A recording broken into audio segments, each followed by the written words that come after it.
This one here is for the hustlers, the dreamers, the believers.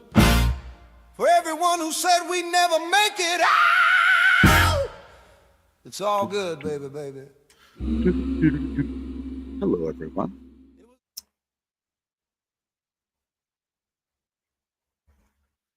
Hello, everyone. My name is Brent Barlow. Welcome to Blue Light Daily, a discussion of topics of relevance and import.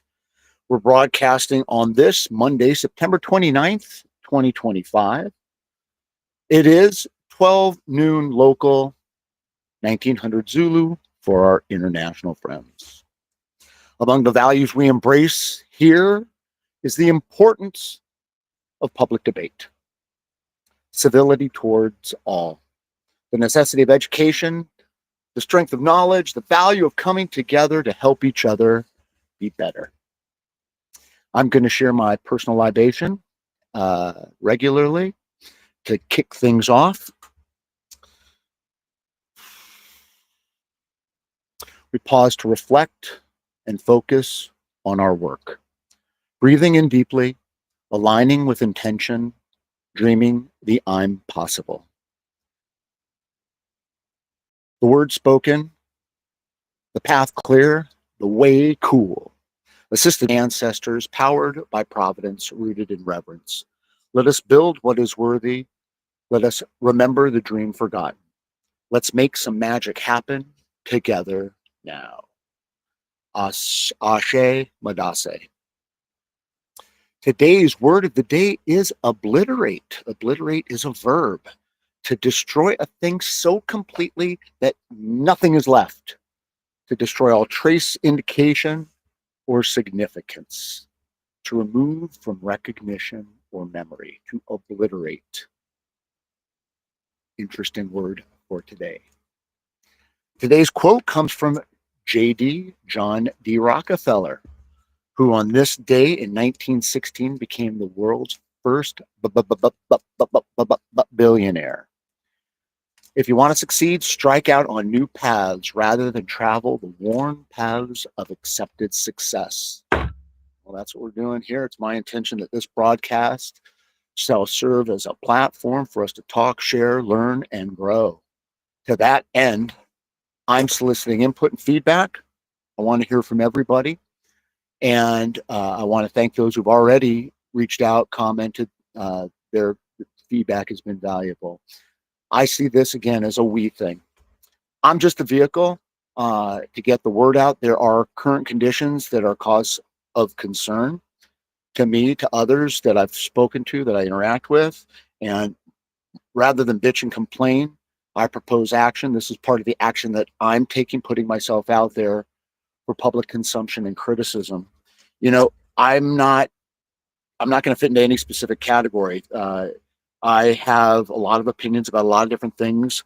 I have a few untreated conditions, which can be grating. But again, I just want to foster some discussion and get people thinking about some things. I think it's important that you know who I am, so I'm going to start out by sharing more about me today. So today's topic that I'm going to start with is on being a parent. I've been a parent now for a little over 25 years. I have, as I've characterized him to many, a formerly mini me, now a full-fledged reproduction who has my everything. If we are our parents, this boy is quite the combination of his mother and me.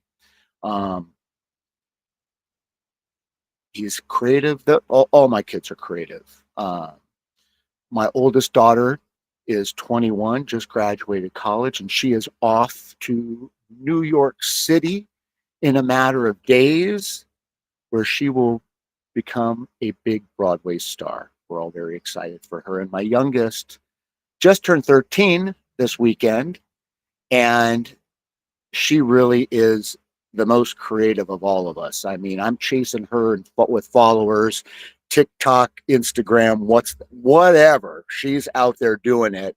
Cyber Kid, I'll share some links to some of her material. I personally enjoy it. She's quite inspirational. Children have, in my life, not just motivated me, but have fed me. They've given me inspiration. They've given me reason. My daughter has commented any number of times that my personal Instagram page is cluttered with nothing but pictures of my children. I mean, come on. Isn't that why we have them? And there's an abundant opportunity for personal growth as a parent. There are any number of teachable moments, opportunities for personal growth. And it's funny because I have a relationship with my children that I didn't have with my parents. And truthfully, I have a relationship with my parents that my parents didn't have with theirs. It's all different. And again, if you've got 1 foot in yesterday, 1 foot in tomorrow, you're pissing all over today.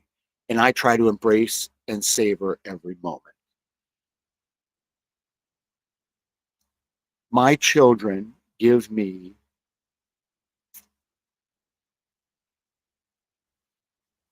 they do give me purpose. I will say that.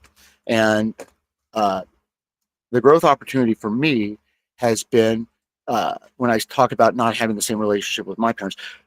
I don't know how many of you out there do this, but for example, I am absolutely willing to admit when I'm wrong. I am willing to apologize to my children. I don't think that's strange.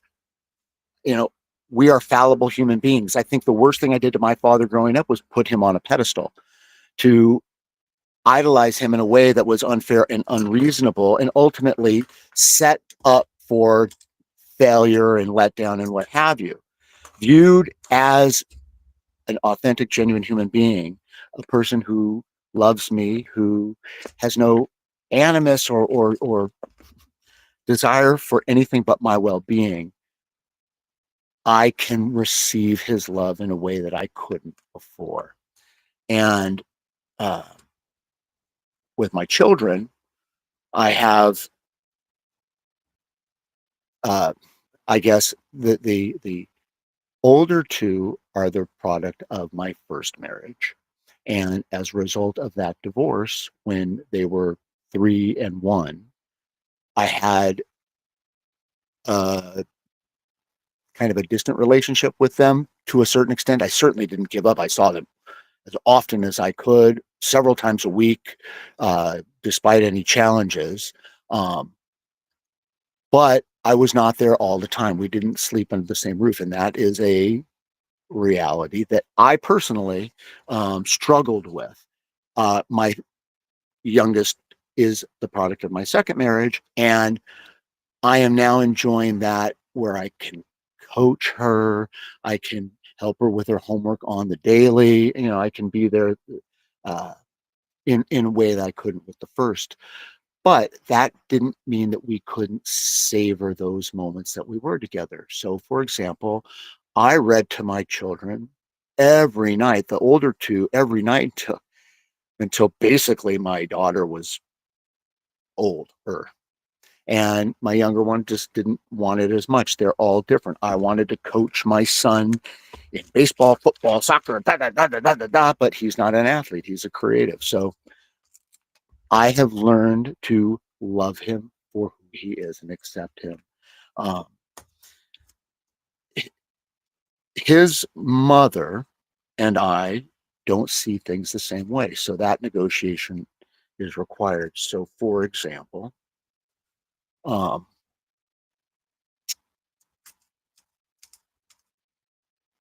daughter is going to New York. She's leaving in 5 days. Her mother called me yesterday and raised several issues that are appropriately our daughter's issues. Now, some people refer to this as helicoptering or whatever, but to deny a child, or anyone for that matter, the right to their own experience is to deprive them of that. And I learned this most recently with my son. Earlier this year, upon self-reflection, I realized how I was constantly telling him how to live his life, trying to drive the decisions he was making, getting frustrated when he wasn't doing things my way, creating expectations that were consistently and often failed, and I would be angry, sad, pissed off, whatever. Um, and then I realized that after hearing it from my wife, who loves my children, and my children love her, and she is incredibly insightful, offered me for the 1,000th time the observation of the action I was taking. I basically was not allowing my son to his own experience. And when I finally heard it the 1,001st time, it clicked, and I realized that I am, what's the saying, teaching a pig to dance, or whatever. I mean, it's like, Jesus, let him be. So I shed any expectation, support him, love him, but he's going to have to figure it out, and he will, as will my daughter. She's moving cross country. Fortunately, she's moving in with a friend, so that's nice. But she'll basically be by herself, and this is a huge life change. And her mother's going with her to help her move in. Great. But that's an experience that she has to have, that she gets to have, that she's making the decision for herself. And it's not for her mother or me to impose ourselves. Now, I want to support her. So we spoke this morning, my daughter and I, and went over her plans and what's going on, what she needs to do, and how I can help her, how I can support her. But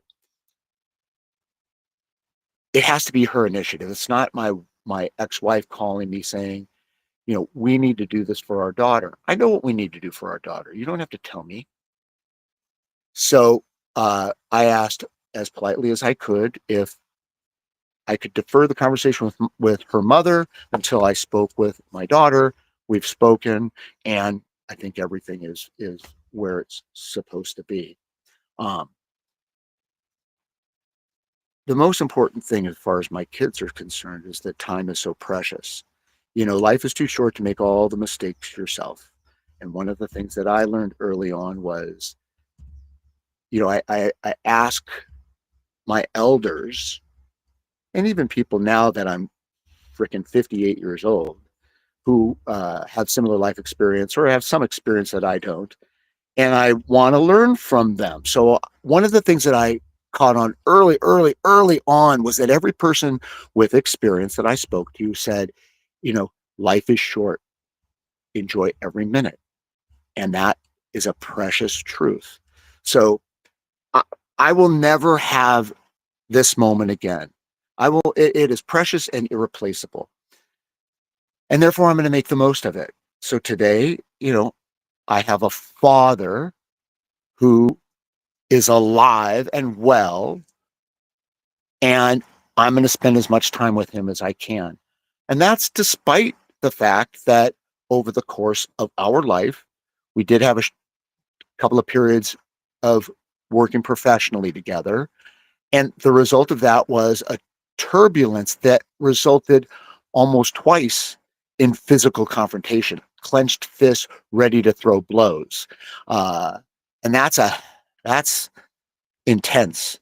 There was quite a bit of emotion that I had, hostility toward him, unjustifiably, all on me, but it through the process of growing up, learning from my mistakes, being a little bit more mature than maybe I was previously, I have a new perspective. And the truth of the matter is, whether you think it is this or it's that, you're right. No matter what you think, that's how you see things. the road to Damascus. A traveler was leaving on the road from Damascus when someone approaching the town, passed him and asked, I hear that that's a town of magic and wonder. Gold lies in the streets, and it's the most wondrous place on the planet. Is that true? You've just come from there. And the man said, yes, that's true. And that's what the traveler found. The second person he passed said, I'm passing through. I heard that that's, Damascus is the worst place on the planet. That there's robbery, thievery, rape and pillage. It's a terrible place. And the traveler said, yes, that's exactly what you'll find. And again, that's what the uh, man found when he arrived in Damascus. The upshot is you get what you expect for the most part. I mean,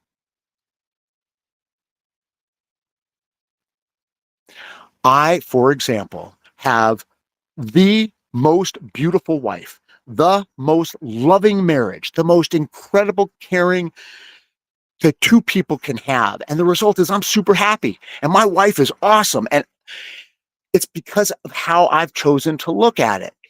I have friends and family, close people who are close to me, bitch and complain, and they are just unhappy. My wife is always doing and that's what they get. They are creating their reality. So there's a lot of tips and tricks that I picked up along the way that I passed along to my children.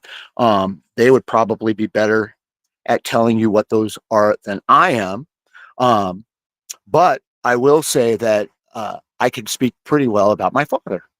And my father is, it's going to be another couple minutes. My father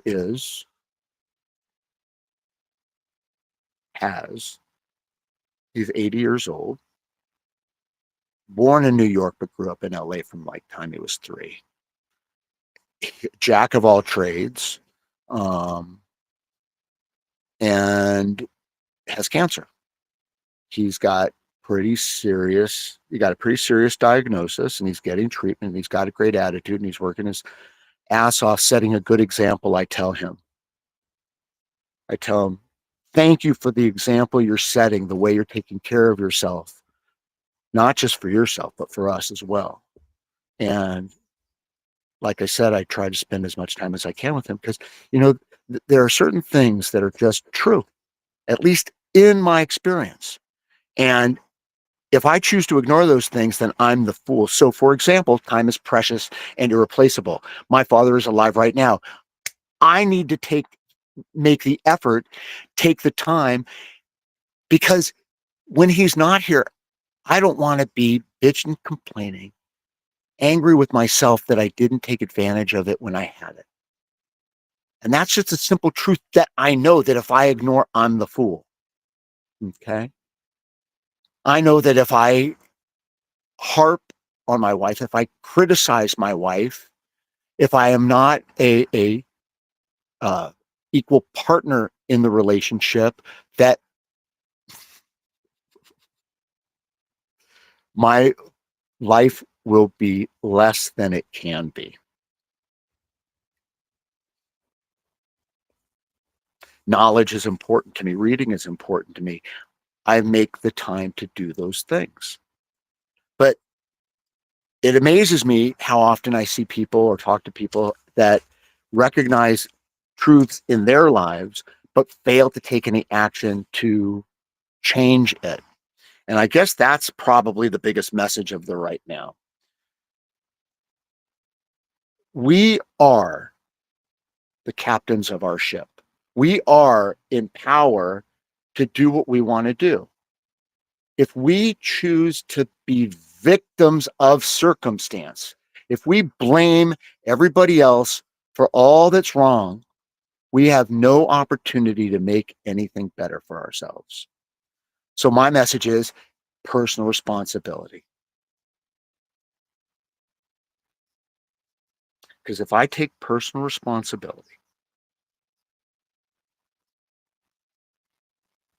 I can create my life. And I like that.